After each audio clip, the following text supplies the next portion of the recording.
Nah, ketika mereka berdua ini pergi berbulan madu di sebuah hotel yang mewah, Anna ternyata berhubungan badan dengan seorang pekerja hotel atas perintah suaminya. Marquis ini menembak Massimo dari belakang dan menembak istrinya Anna hingga mereka tak bernyawa. Setelah itu, Marquis pun menembak dirinya sendiri. Hai guys, welcome back to my YouTube channel bersama saya Irene Alexandria. So guys, di video kali ini seperti biasa saya akan menceritakan kasus kriminal yang pernah terjadi di dunia. Dan kali ini kasus yang akan saya cerita itu sedikit berbeda karena guys, kasus ini tuh pernah menggemparkan bangsawan Eropa. Guys, perlu kalian ketahui kalau kasus ini dilatar belakangi oleh perselingkuhan dan penyimpangan. Tanpa memperpanjang waktu, kita langsung saja ke alur ceritanya. Check it out. Guys, kasus ini pernah menggemparkan bangsawan Eropa karena kasus ini dilatar belakangi oleh cinta segitiga dan penyimpangan. Ada seorang wanita guys yang bernama Anna Valarino. Ia lahir di tanggal 19 Maret tahun 1929 di Provinsi Benevento di Campania, Italia. Nah, dikisahkan ayahnya itu adalah seorang juru tulis dan ibunya bekerja sebagai ibu rumah tangga. Sehingga si Anna ini disebut datang dari keluarga yang kurang mampu guys. Nah, pada saat itu di kota kelahiran Anna ini perang saudara sedang meletus yang mendatangkan penderitaan rakyat di seluruh kotanya, termasuk keluarga si Anna ini guys. Namun guys, penderitaan lainnya datang ketika banjir besar datang merendam seluruh rumah yang ada di kota tersebut. Jadi ibaratnya sudah jatuh tertimpa tangga pula. Lalu guys, si Anna dan mayoritas gadis yang ada di kota tersebut, mereka itu pergi ke Roma untuk mengejar cita-cita mereka agar menjadi artis, sehingga mereka semua ini bisa menjadi terkenal dan kaya raya.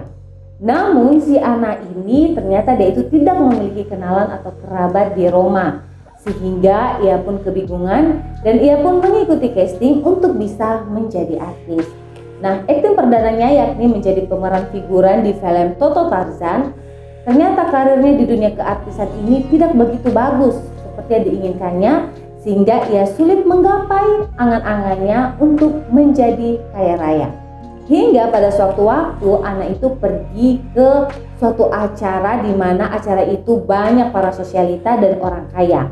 Dengan bermodalkan sebagai tamu yang tidak diundang, ia pun hadir di pesta itu.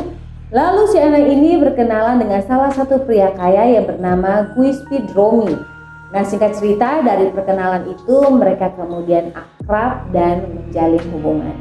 Jadi si Anna ini dari aktris figuran kemudian tamu tak diundang dan menjadi pacar orang kaya dalam beberapa bulan ia menjalin hubungan.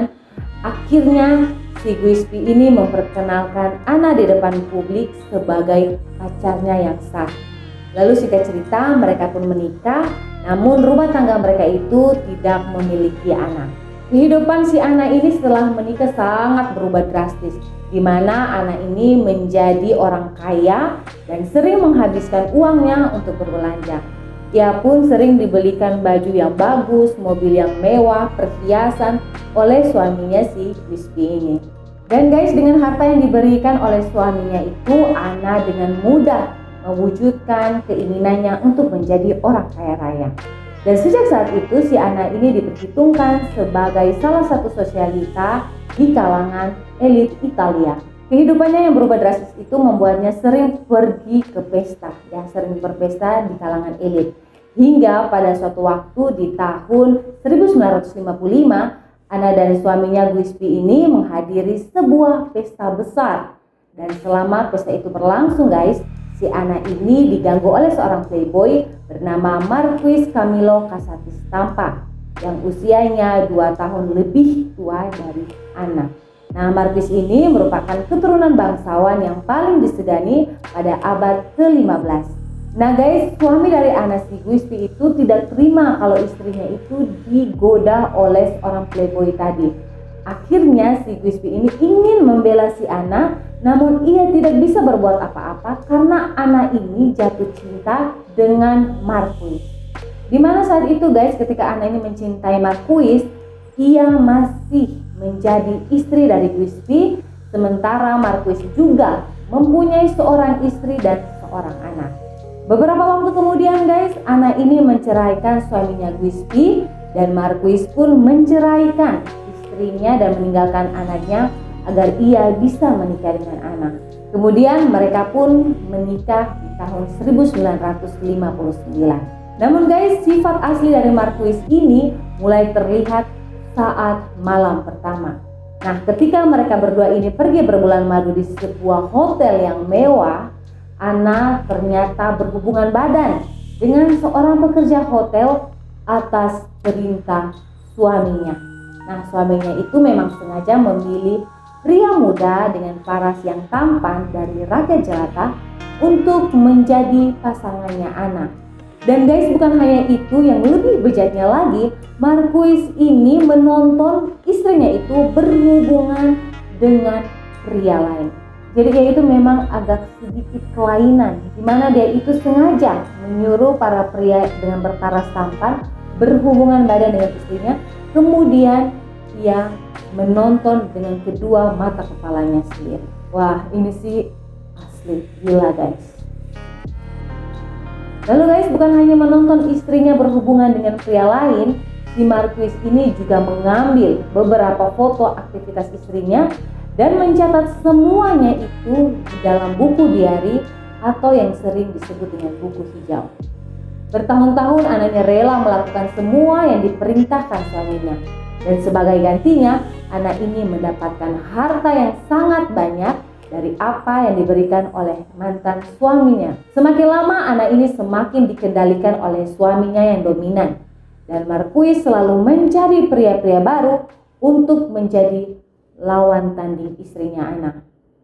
Namun guys, yang lebih gilanya lagi, penyimpangan yang dilakukan Marquis ini tidak mengganggu kehidupan Anna.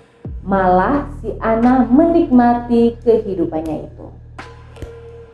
Singkat cerita guys, Marquis ini memiliki sebuah pulau pribadi dan di sana juga terdapat villa yang megah dan mewah.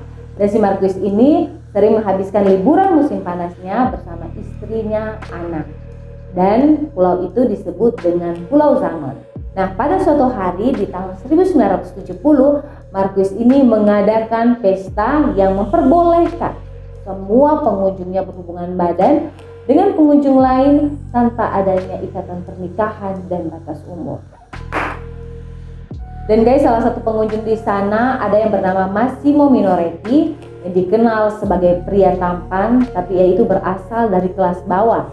Dan si Massimo ini bekerja sebagai PSK atau pekerja seks komersial. Dan lagi-lagi guys, Marquis ini melihat si Massimo dan meminta Massimo untuk berhubungan badan dengan istrinya di sebuah kamar dengan dinding kaca yang sangat besar.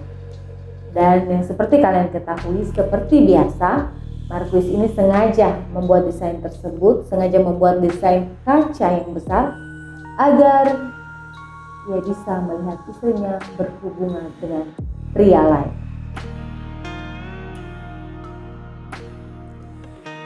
Nah, semakin gila dan semakin seru nih guys alur ceritanya. Kita lanjut saja.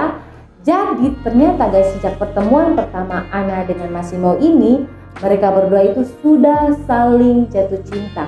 Yang awalnya atas dasar mau sama mau karena perintah dari suaminya si Marquis ini, menjadi atas dasar suka sama suka.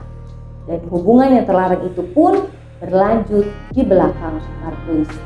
Jadi tanpa sepengetahuan Marquis, si Anna ini ternyata sering mengajak Massimo ke rumahnya ketika Marquis itu pergi berburu. Ya guys, di suatu hari si Marquis ini pergi berburu dan ia pun menelpon ke rumah untuk menanyakan keadaan istrinya Anna. Dan guys, ini yang lebih mencengangkan, ketika ia menelpon istrinya Anna, yang angkat teleponnya itu adalah suara seorang pria. Dan kalian tahu siapa pria tersebut? Yaps, pria tersebut adalah Massimo atau selingkuhannya Anna. Dan guys, karena dibakar rasa cemburu, si Marquis ini pun mengambil sebuah pistol dan ia ingin menulis surat perpisahan untuk istrinya Anna karena ia berencana akan mengakhiri hidupnya di sebuah area pemakaman. Namun sebelum Marquis menulis suratnya tersebut, ia malah mendapat surat terlebih dahulu dari istrinya yang mengatakan bahwa Anna sudah lelah menjalin hubungan dengan Massimo, sehingga si Anna ini mau kembali dengan Marquis dan memutuskan hubungan perselingkuhannya dengan Massimo. Namun guys, keinginan Anna seperti itu dianggap berbeda oleh Marquis. Nah guys, Marquis menganggap kalau itu adalah pengorbanan Anna kepada Massimo, karena Marquis tahu Anna mencintai Massimo dan Anna ini mau berkorban untuk Massimo karena ia dikira takut akan terjadi hal yang tidak diinginkan kepada Massimo di suatu hari nanti. Nah, bukannya bunuh diri, si Marquis ini merencanakan sesuatu.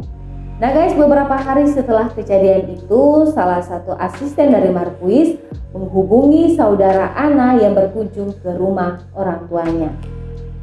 Dan ia meminta saudara Anna itu untuk membujuk Anna segera pulang ke rumah.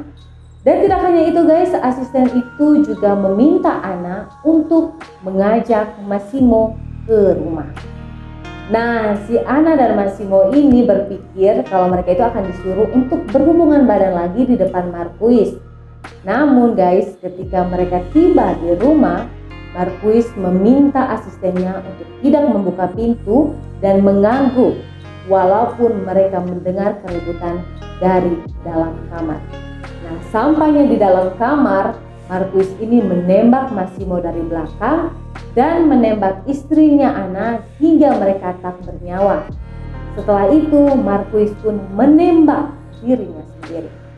Nah, asisten pun mendengar keributan dari dalam kamar, namun mereka tidak berani membuka pintu karena sudah dilarang oleh Marquis. Mereka pun tidak berani untuk melanggar perintah yang sudah diberikan oleh Marquis. Akhirnya mereka kembali menelpon saudaranya Anna dan meminta bantuan saudara Anna untuk memeriksa kamar Marquis. Dan ketika mereka masuk di dalam kamar, mereka mendapati ketiganya sudah tidak bernyawa. Dan guys, polisi yang datang kemudian mengevakuasi ketiga korban. Dan awalnya mereka berasumsi kalau peristiwa itu adalah kasus perampokan. Namun karena mereka melihat tidak adanya pintu dan jendela yang mengalami kerusakan, dan mereka melihat pistol di tangan Marquis, mereka pun tahu kalau Marquis telah melakukan pembunuhan terhadap Massimo dan Anna, dan ia juga melakukan bunuh diri. Nah guys, polisi juga melihat buku hijau milik Marquis, dan dari buku tersebut terungkap semua kejahatan dan penyimpangan yang dilakukan Marquis kepada istrinya Anna. Jadi guys, itu dia tadi alur cerita sebuah kasus yang dilatar belakangi oleh cinta segitiga dan penyimpangan yang pernah menggemparkan bangsawan Eropa. Jadi kesimpulannya guys, si Anna ini mencapakan pria yang menjaganya layaknya berlian demi pria lain yang sifatnya bejat yang menjadikannya piala bergilir para pria. Nah, bagaimana menurut kalian guys? Apakah si Anna ini pantas untuk mendapatkan semuanya itu hingga ia tewas? Langsung saja kalian komentar di kolom komentar ya guys. Jangan lupa untuk selalu dukung channel YouTube ini dengan cara klik tombol like, komen, dan juga subscribe. Dan jangan lupa di share juga ya guys. Sampai jumpa di lain episode guys. Bye.